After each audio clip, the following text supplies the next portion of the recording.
Hi run Davos world economic forum. అసలు Davos పర్యటనలు ఎందుకు? వరల్డ్ ఎకనామిక్ ఫోరంలో ఏం జరుగుతుంది? అసలు వరల్డ్ ఎకనామిక్ ఫోరం ఎందుకు ఇంత ప్రాముఖ్యత సంతరించుకుంది? అసలు దావోస్ పర్యటనకి వెళ్ళి ఈరోజు రాష్ట్రంలో అయినా దేశంలో నుంచి వెళ్ళే ప్రతినిధులు అవ్వచ్చు, లేకపోతే బిజినెస్ పీపుల్ అవ్వచ్చు, వీళ్ళందరూ కూడా అసలు ఏం చేస్తారు అని ఒకసారి ఆలోచన చేస్తే చాలా ఇంట్రెస్టింగ్ ఫ్యాక్ట్స్ బయటపడతాయి. వరల్డ్ ఎకనామిక్ ఫోరం, దావోస్లో జరిగే ఈ వరల్డ్ ఎకనామిక్ ఫోరం ఏదైతే ఉందో అది 1970 సంవత్సరంలో స్విట్జర్లాండ్ గవర్నమెంట్ మొదలుపెట్టింది. దాని ముఖ్య ఉద్దేశం ఏంటంటే ప్రపంచవ్యాప్తంగా ఉన్న ఈరోజు ఇన్వెస్ట్మెంట్ బిజినెస్ పీపుల్ అవ్వచ్చు, లేకపోతే ఇంటలెక్చువల్స్ అవ్వచ్చు, బ్యూరోక్రేట్స్ అవ్వచ్చు, లేకపోతే దేశ రాష్ట్ర ప్రతినిధులు అవ్వచ్చు, లేకపోతే సిఇఓ సిటిఓ అలాగే కంపెనీలు డెసిషన్ మేకింగ్ తీసుకునే ఎవరైనా కూడా ఈ వరల్డ్ ఎకనామిక్ ఫోరం సదస్సులో పార్టిసిపేట్ చేసి వాళ్ళ బిజినెస్ ఐడియాస్ ఎక్స్చేంజ్ చేసుకొని వాళ్ళ బిజినెస్ని అట్రాక్షన్ చేసుకొని, లేదా బిజినెస్ ఎక్స్పాండ్ చేసుకుని, లేకపోతే ఇంకా అక్కడ ఏదైతే లెర్న్ అండ్ కాంట్రిబ్యూషన్ లాగా ఇప్పుడు వాళ్ళకున్న ఐడియాస్ ఎక్స్చేంజ్ చేసుకోవడం, లేకపోతే పక్కన వాళ్ళ ఐడియాస్ని వీళ్ళు తీసుకోవడం, అలాగే ఈరోజు టెక్నాలజీ ఏం జరుగుతుంది రాష్ట్రంలో అయినా దేశంలో అయినా, లేదా ప్రపంచవ్యాప్తంగా ఏ టెక్నాలజీ ముందుకెళ్తుంది, అలాగా అన్ని విషయాల మీద కులంకుశంగా చర్చలు జరిపి ఈ వరల్డ్ ఎకనామిక్ ఫోరంలో అందరూ పార్ట్నర్షిప్ ఉంటుంది. ఈ వరల్డ్ ఎకనామిక్ ఫోరం 1970 సంవత్సరంలో మొదలైన ఈ WEF సదస్సులకి తెలుగు రాష్ట్రాల నుంచి మొట్టమొదటిసారి వెళ్ళిన నాయకుడు చంద్రబాబు నాయుడు గారు.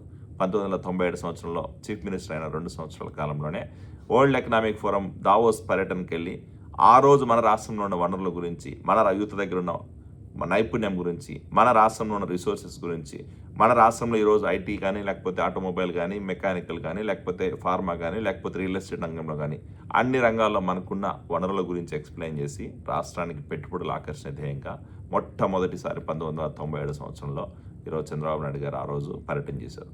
ఆ రోజు మొదలైన దావోస్ పర్యటన ప్రయాణం ఈ రోజు వరకు కొనసాగుతుంది.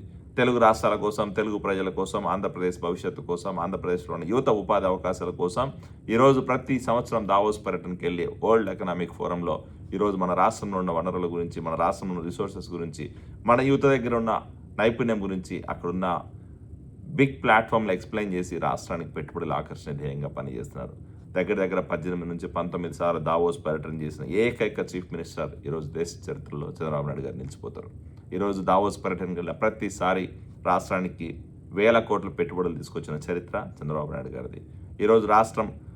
ఈరోజు ఎన్ని కంపెనీస్ వచ్చాయంటే ఈరోజు మైక్రోసాఫ్ట్, గూగుల్, అమెజాన్, ఫేస్బుక్, ఇలాగ మీరు చెప్పుకుంటూ పోతే any name big companies, technology giants అన్నీ కూడా ఈరోజు ఆంధ్రప్రదేశ్లో, హైదరాబాద్లో అయినా, ఇటు అమరావతిలో అయినా, ఇటు వైజాగ్లో అయినా గ్రౌండ్ అవుతున్నాయంటే దానికి కారణం చంద్రబాబు నాయుడు గారికి ఉన్న పట్టుదల, చంద్రబాబు నాయుడు గారికి ఉన్న కార్యదీక్షణ, చంద్రబాబు నాయుడు గారి మీద ఆ పెట్టుబడిదారులకున్న విశ్వాసం. ఖచ్చితంగా ఈరోజు 1997లో మొదలైన ఈ దావోస్ పర్యటనల ప్రయాణం ఈ రోజు వరకు కొనసాగుతుంది, రాబోయే రోజుల్లో కూడా కొనసాగుతూనే ఉంటుంది. ప్రతి ఒక్కరు కూడా ఈరోజు గమనించాల్సింది ఏంటంటే ప్రతిపక్ష పార్టీలు చేస్తున్నాయి కొన్ని లేనిపోని రాద్ధాంతాలు. దావోస్ పర్యటనలన్నీ కూడా టైంపాస్, దావోస్ పర్యటనకి వెళ్ళి ఎంఓయూలు చేసుకుంటారు కానీ ఎక్కడ ఇది రియాలిటీ ఉండదని చెప్తున్నారు. వాళ్ళకందరినీ ఒకటి అడుగుతున్నా, అసలు దావోస్ పర్యటన 1997 సంవత్సరంలో చంద్రబాబు నాయుడు గారు వెళ్ళిన టైంకి మీరందరూ చెడ్డీలు వేసుకొని ఏబీసీలు రాసుకునే రోజుల్లో ఆయన దావోస్ పర్యటన చేశాడు. ఆయనకు తెలుసా, మీకు తెలుసా? గుర్తుపెట్టుకోండి. దావోస్ పర్యటన పోతే ఫలితం ఏముంటుంది, దావోస్ పర్యటనలో ఏం జరుగుతుంది, వరల్డ్ ఎకనామిక్ ఫోరంలో ఏం జరుగుతుంది, అసలు వరల్డ్ ఎకనామిక్ ఫోరంలో ఎవరు పార్టిసిపేట్ చేస్తారో కూడా తెలియని వాళ్ళు కూడా ఈరోజు మాట్లాడుతున్నారు చంద్రబాబు నాయుడు గారి గురించి. ఈరోజు నారా లోకేష్ గారు, చంద్రబాబు నాయుడు గారు దావోస్ పర్యటనకి వెళ్తున్నారంటే దానికి కారణం ఖచ్చితంగా రాష్ట్రానికి పెట్టుబడులు ఆకర్షణ ధ్యేయం. ఈరోజు మన రాష్ట్రంలో ఒక సమ్మిట్ జరిగిన, దేశంలో ఒక సమ్మిట్ జరిగిన, మహా అయితే మన రాష్ట్రం నుంచి, దేశం నుంచి పెట్టుబడిదారులు వస్తారు కానీ ప్రపంచ దేశాల నుంచి పెట్టుబడిదారులు రారు. ప్రపంచ దేశాల నుంచి పెట్టుబడిదారులను ఆకర్షణ చేయాలంటే ఈ వరల్డ్ ఎకనామిక్ ఫోరం లాంటి సదస్సులు చక్కటి ప్లాట్ఫామ్. ఖచ్చితంగా ఈ వరల్డ్ ఎకనామిక్ ఫోరం ప్లాట్ఫామ్లో దగ్గర 150 నుంచి 160 దేశాల నుంచి ప్రతినిధులు వస్తారు, బిజినెస్ పీపుల్ వస్తారు, పెద్ద పెద్ద కంపెనీల్లో పనిచేసే సిఇఓ సిటిఓలు వస్తారు, డెసిషన్ మేకింగ్ చేసుకునే అవగాహన ఉంటుంది. ఈరోజు ఎంఓఎల్ ఎక్స్చేంజ్ చేసుకున్న తర్వాత దాని మీద కట్టుబడి ఉండడానికి కూడా వాళ్ళకి ఒక స్టిక్ అయి ఉండడానికి కూడా ఉండాల్సిన పరిస్థితి వస్తుంది. ఇలాంటి WEF ప్లాట్ఫామ్ యూజ్ చేసుకొని రాష్ట్రానికి పెట్టుబడులు ఆకర్షణ ధ్యేయంగా పనిచేస్తున్న చంద్రబాబు నాయుడు గారి మీద కూడా మీరు బురద చల్లుతున్నారంటే మీ అంత మూర్ఖులు ఆలోచించుకోవాలి.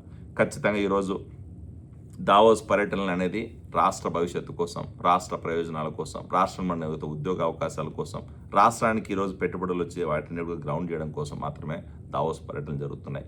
ఈరోజు ఆయనకు అవసరం ఉన్నా లేకపోయినా రాష్ట్ర భవిష్యత్తు కోసం అకుంఠిత దీక్షతో పనిచేస్తున్న చంద్రబాబు నాయుడు గారికి వీలైతే సపోర్ట్ చేయండి, లేకపోతే సైలెంట్గా ఉండండి. లేనిపోని రాద్ధాంతం చేసి దావోస్ పర్యటన మీద బురద జల్లాలని ప్రయత్నం చేస్తున్నారంటే మీ అంత మూర్ఖులు ఇంకోరు ఉంటుందని ఆలోచించుకోవాలి. Thank you.